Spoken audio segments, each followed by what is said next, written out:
I do think that it's a beautiful time right now to understand that success is not the same for everyone. And if you talk to certain investors too, it's like you have to be closer to profitability, but then you focus on profitability, but then you lose like the growth because you're focused on being profitable. And then they want you to be growth focused, but also profitable. And then you have a team of three that you're just like, all of the ideas that people have for you as a brand, I think you have to just sit with as a founder and like actually what makes you feel the best. You're listening to CPG Launch Leaders, the show where we interview new product trailblazers. Get ready for inspiration and secrets from the front lines of CPG innovation. Now here are our hosts, Darcy Ramler and Alan Peretz. Welcome to CPG Launch Leaders. I'm Alan Peretz, and I'm here with my co-host, Darcy Ramler. Today, we're here with Rachel Krupa, an expert in the CPG space and the founder of both Krupa Consulting and the Goods Mart.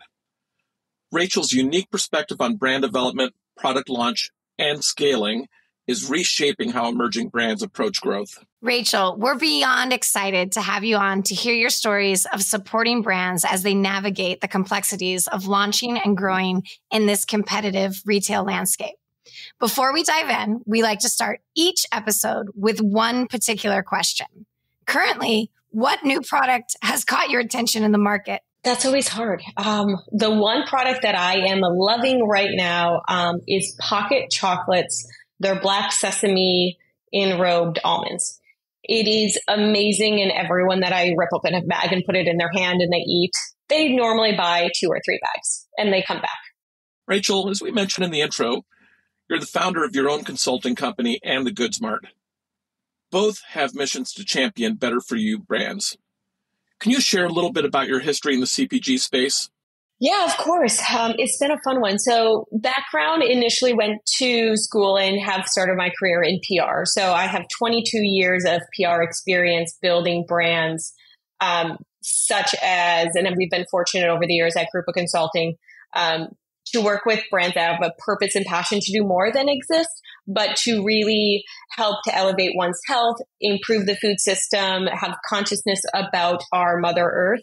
And we've launched Tastemade, Thrive Market, Goop in their wellness vertical, Our Place the Pans, and also worked with a lot of CPG, early on thought leaders and continue to do it within the space of Brownie Brittle.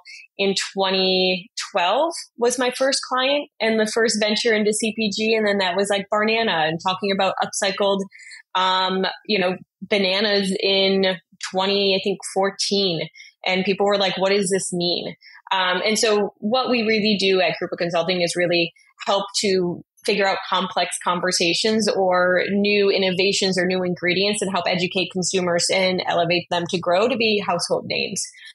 It was through that experience, through the PR lens, that I saw there was a better view component to everything in the marketplace, but within gas stations and convenience stores back in 2016, it feels like eons ago, but that was like Cliff and Kind bars, and that was just like early stage and Crave Jerky. That was your better for you and everything in grocery stores. And this was like the kind of like the building of Whole Foods, but it was just like everything else is not better for you because you had to shop in this organic section. What did that mean for everything else? If that's like the natural organic section, what's 80% of the store?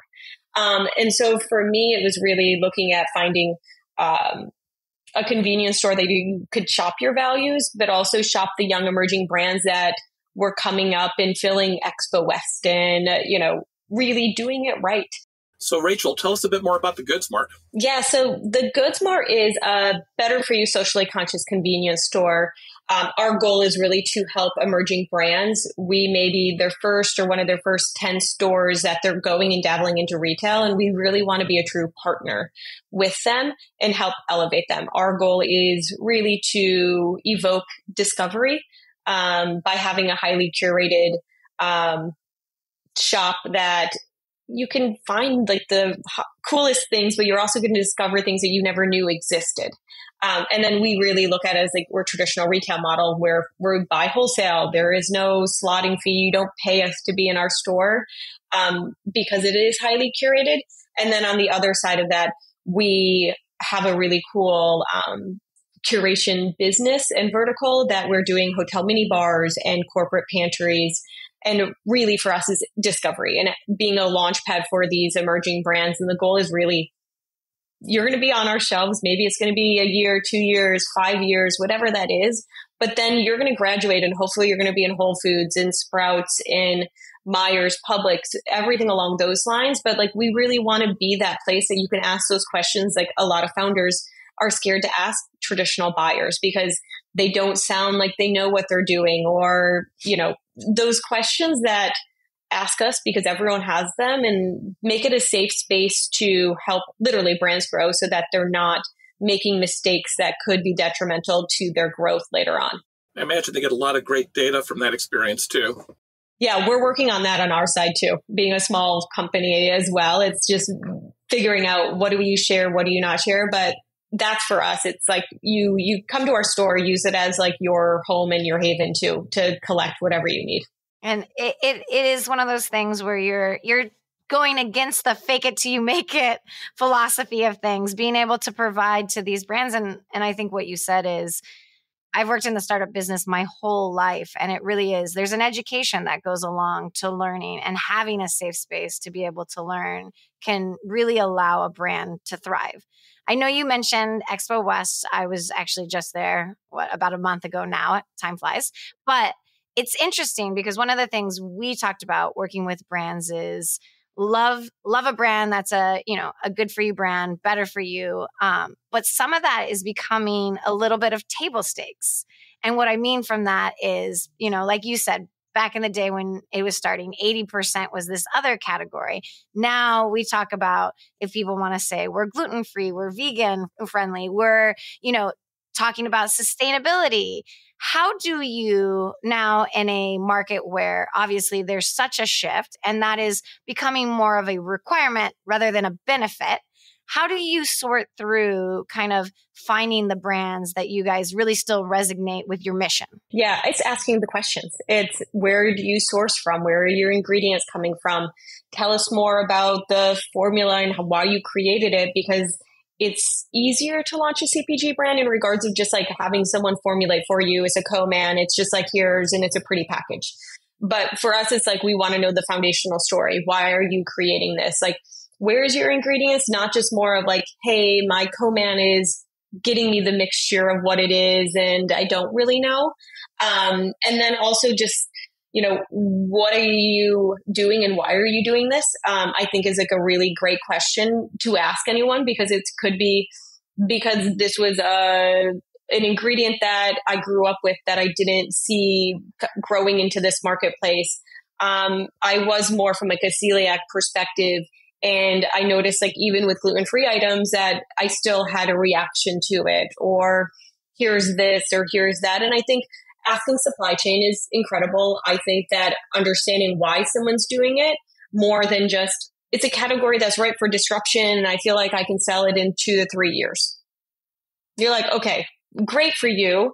But that's necessarily not ours. And we really lean in more into from a standpoint of like better for you, because we don't like to focus so much on health, because everyone has so many different health, not requirements, but health like styles that they eat.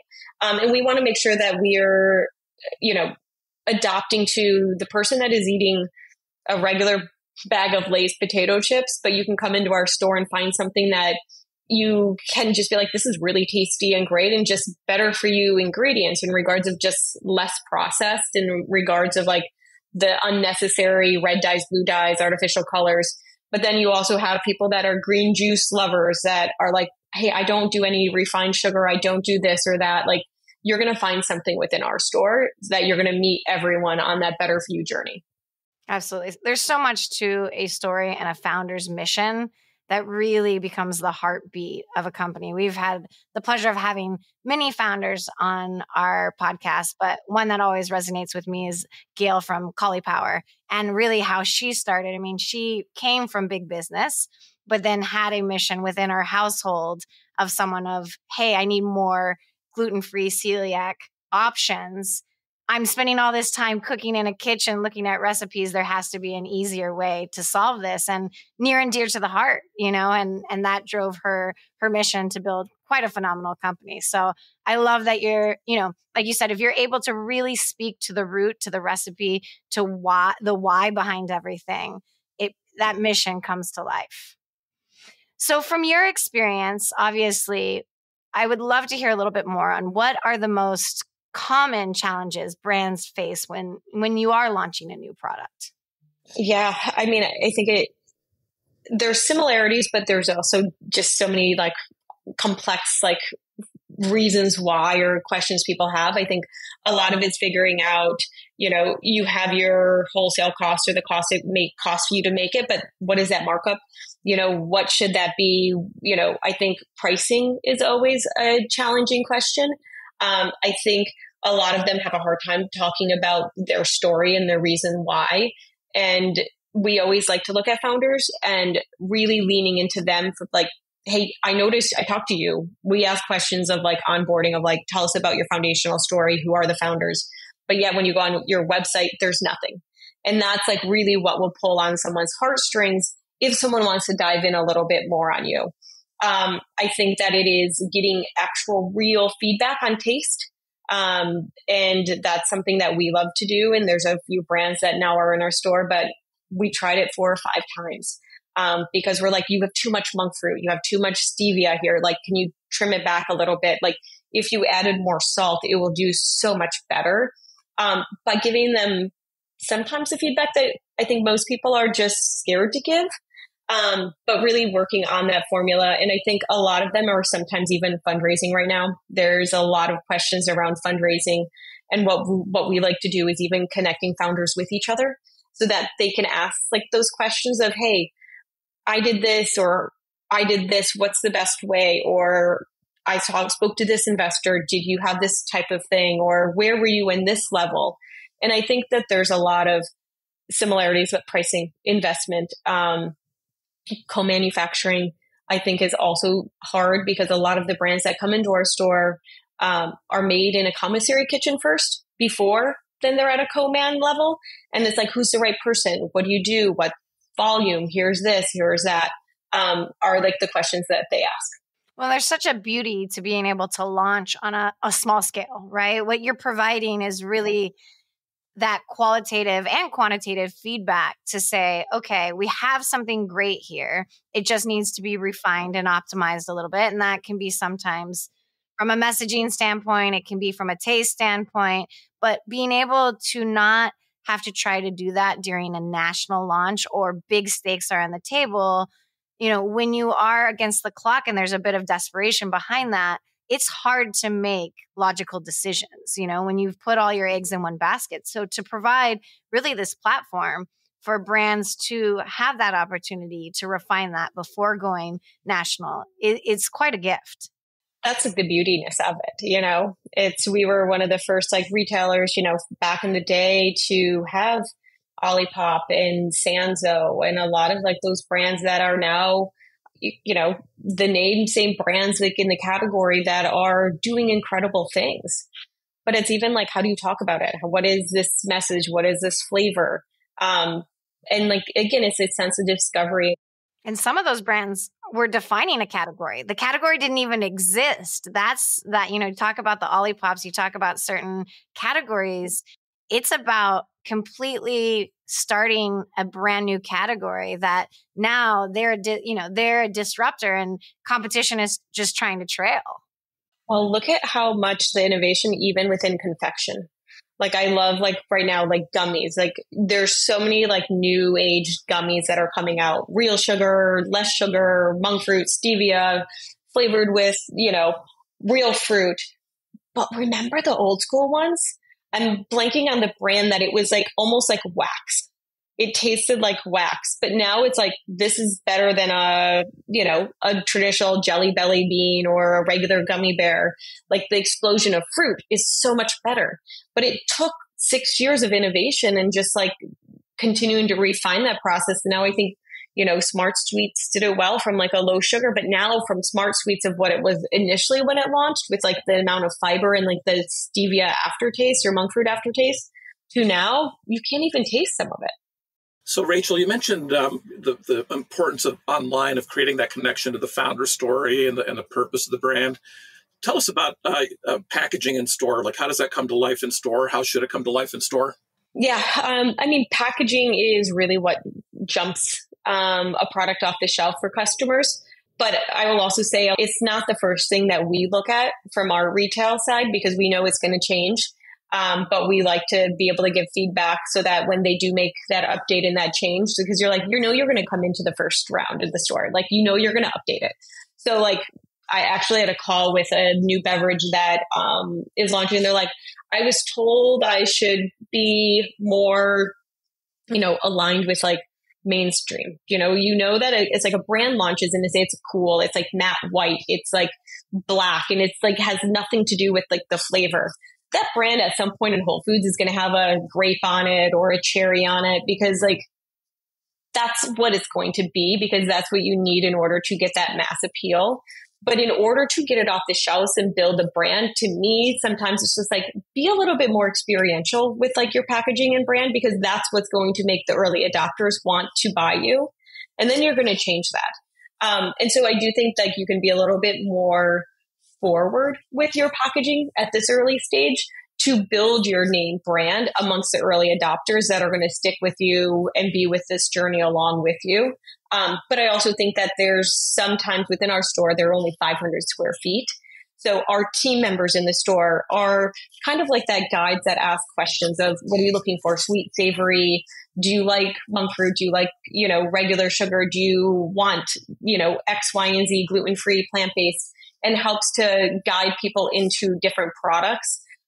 Because like sometimes I think that when you have a young brand that doesn't have the resources of capital, that they can't have this like packaging, but the product inside is extremely tasty, but you have to still get people to purchase it. So it's more of being like, hey, try this. And that's what we love is just like, hey, they love it. The packaging doesn't like resonate that well. And I think there's a lot of things that packaging is number one, but if you have someone to help taste and try from like a sampling perspective, I think that's like the biggest thing a young brand can really look at. Packaging is 100%, but active sampling in the store to get feedback about a packaging is, I think, one of the most valuable things that anyone can do.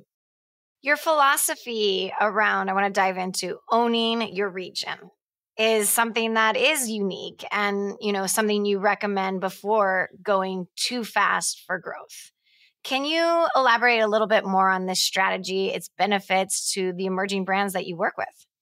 Yeah, I think it's like going deep instead of wide right away, and I think it's like you go deep in a community, young emerging brands, again, they don't have the capital that larger brands have. So if you go too wide, you're getting surface level.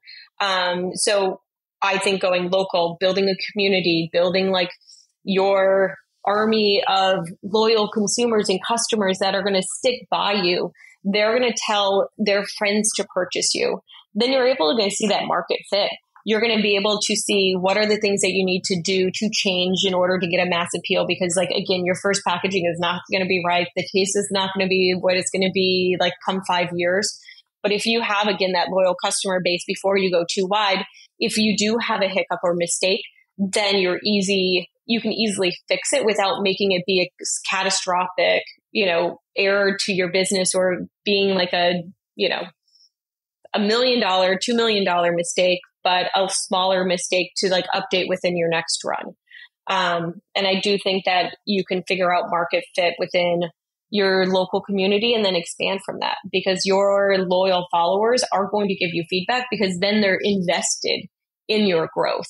And how much do we always know? We're like, oh my gosh, remember when we first had like Pirate's Booty or when you first had Amy's Boom Chicka Pop of being like, I was here, this is where it is. And now I'm seeing it everywhere.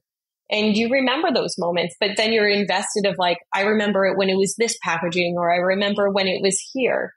And you don't get that if you go, I think sometimes too wide, too big, because you don't have the resources to do active sampling in like your yoga studio. You don't have the ability to really understand like the nuances of what makes your brand tick, but what makes your customers want to buy your brand and then lean hard into it.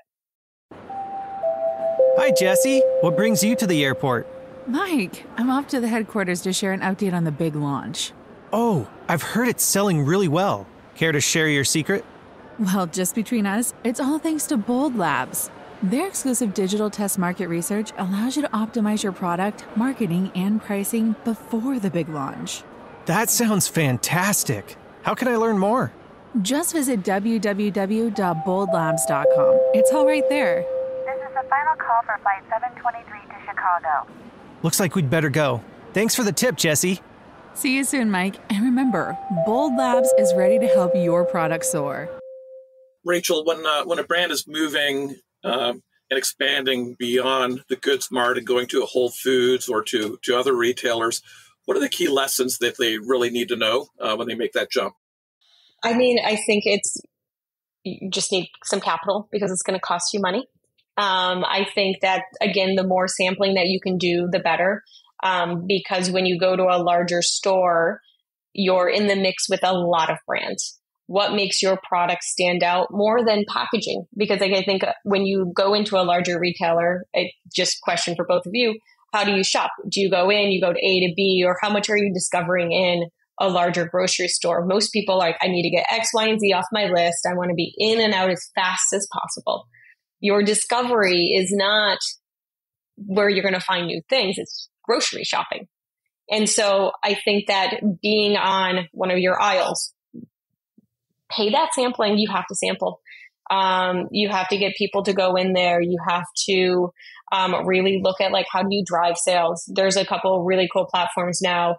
Mammoth, which is like helping CPG brands, understand what digitally is connecting them in retail and what's driving retail from like digital ad, because that's always hard too.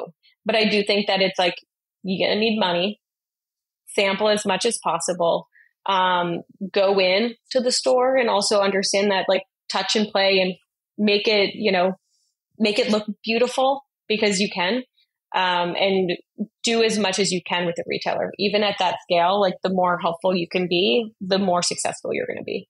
As brands, as they're looking to navigate and they're getting ready, as you said, it may be starting with one retailer, it may be multiple retailers that they're launching. How crucial do you find it for a brand to adapt its growth vision to what's right for it, rather than this one size fits all with all brands? Well, I think that's where I could talk for days on that, because, like, I think when you look at, it's this effect where everyone compares themselves to a 10-year-old brand. It was like, if you look at, not say from a CPG early on, it was like everyone wanted to be like the Sweetgreen, the Glossier. They're comparing themselves to Milk Bar. They've been doing this for 10 years. Now it's like Beverage is like, I want to be an Olipop or Poppy. You're like, they've been doing it for 6-7 years. You're doing this for a year. You're doing this for maybe 2 years. You have so much learning and so much to, like, navigate in order to have that growth that they've had, because they just have time.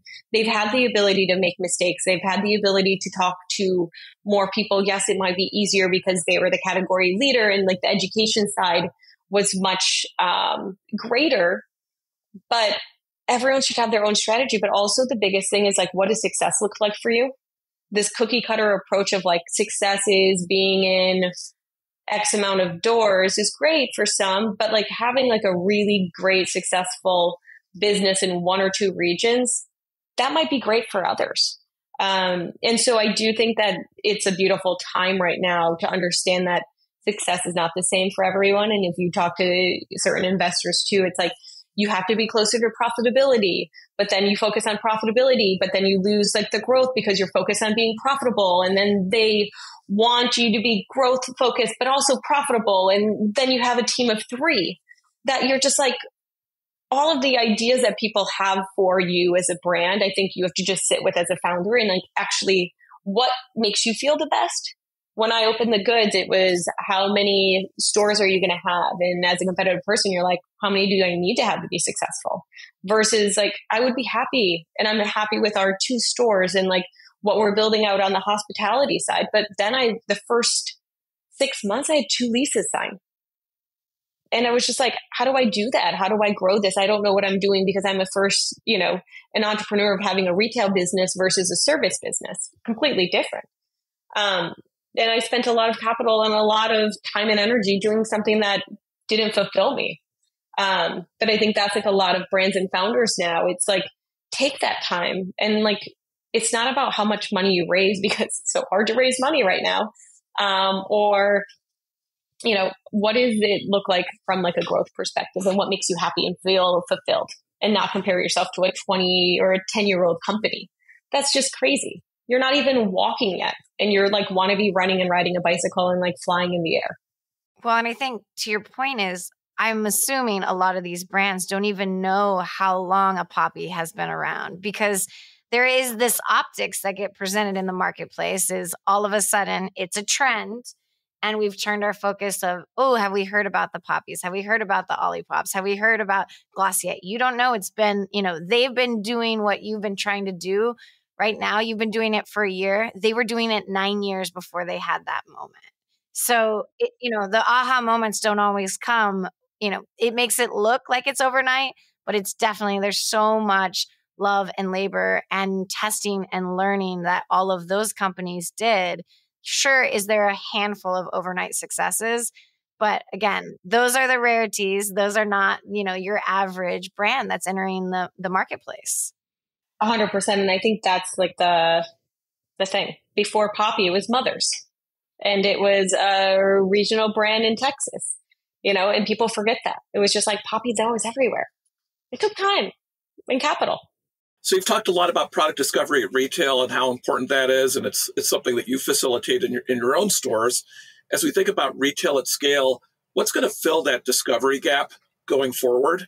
Because there really doesn't seem to be a good way to deliver that at scale. I think it's hard. I think you're seeing Whole Foods is making smaller stores. But we also have to remember when Whole Foods first launched, like what was the section that we all loved? That local area section. That it was like, oh, we could find and discover all these incredible local brands that were there, and that's gone now. And I think people still miss that. So I think that from a retail perspective, I think people are trying to figure out that discovery, but they're also trying to figure out financials and, margins and, grocery is a small margin, high volume business. And every piece of section within a store is real estate that you try to make, the most profit that you can. But I do think that there is like, people are now looking and testing with like different like end caps with like discovery. And like, once these products are, a favorite amongst like the new discoveries, then they're put on shelf, but you have to find that discovery. And I think there's a lot of fun people doing interesting things with end caps. Like there is different sampling and pop-ups and things along those lines, but I think there can still be more. I think that it's hard when you have a larger store to discover. But I do think that the end caps are doing a good job, but I think there can be more in that. Or I don't know. It's hard because I don't know so much of like the larger retail model because I've have stores that are 500 square feet or less. And so it's so different. But I do think that being able to see it as a consumer, as a shopper, it's finding that discovery. And I think, Erewhon does it great because like that's the whole store. But you always are finding and discovering something, but people go there to discover. But you shop on the outside. I don't know how many people are shopping on the inside of the store. It's interesting. This conversation came up recently of just as inflation is happening and pricing is obviously a big topic of conversation, especially in grocery, there is a shift that's happening where used to be shopping local or your farmer's market or even your local bodegas or, smaller stores. There was this huge gap and price discrepancy between, okay, that was a barrier to shoppers. It's getting closer and closer, and consumers are starting to notice that, between your normal, whether it be your Kroger's of the world, your Vons. I'm out on the West Coast, so your Vons, Safeways I think there is becoming that alternative is becoming more reachable for all consumers as well, which will be interesting to see, how really your national grocery chains react to that. Yeah, I think that's like, it's, inflation is real. And I think it's like a lot of it is with the distribution as well. And I think before it was, we do not use larger distributors because the cost of using them is wild and it doesn't make it so that our margins are great. And so we just challenge back a little bit more and like try to do the most we can from direct and other like smaller distributors locally. But I do think that it's fun, but I also think that like the larger grocery stores within not New York or LA serve a larger purpose because that's where a lot of people are shopping. And I think that we talk a lot from coastal side of just living in working New York, LA, larger cities. But when you get into like middle of America, that gas station or that IGA or that Kroger is where you're going to find things because you don't have the elevation of a lot of the others. You have small coffee shops that have incredible curation too, but you're going because you need your fresh products. You need like more of like your pantry staples. And I think it's gonna stay, within like the middle side. And I think it's also beautiful when you look at like, what can the role a gas station play? Because a lot of people get their groceries from gas stations. And I think that we overlook actual gas stations and like the need and like the purpose that they serve for like the cities and the small towns across the world. Absolutely. So as you see many brands evolve over the years and have been a part of that evolution, can you maybe share a story of a brand that has successfully navigated the transition from a small emerging brand to really a household name? Oh, I mean, I think that you look at it from a Olipop. I think Olipop now has like really built up the category of a better for you soda. But they're still on the earlier side. I think if you still go into, again, the middle of America, they're not going to have as much of like a staple as they do on the coastal cities.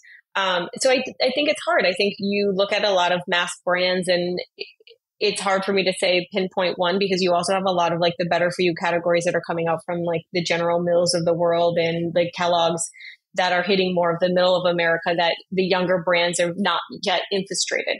But I think Olipop has been great. I think Partake has done an incredible job with like building their name. Tony's is continuing to grow and I think have like a really great, sector that they're carving out. Perfect Bar, because remember when Perfect Bar was launching 6-7 years ago, and now they have a lot of like the category in that fresh bar across like a lot of like conventional groceries as well as club stores. And I think I'm in like the emerging brands so much that I'm seeing all the youngest, like newest that I sometimes forget about the larger ones that have moved, that are doing incredible. Like you can even look at La Colombe and like the cans, like remember like when they launched their cans for the first time, it was one of the first like coffees in a can. And now you have like Chobani, acquired them. And like with the launch of their new can, like latte, that's like really cool.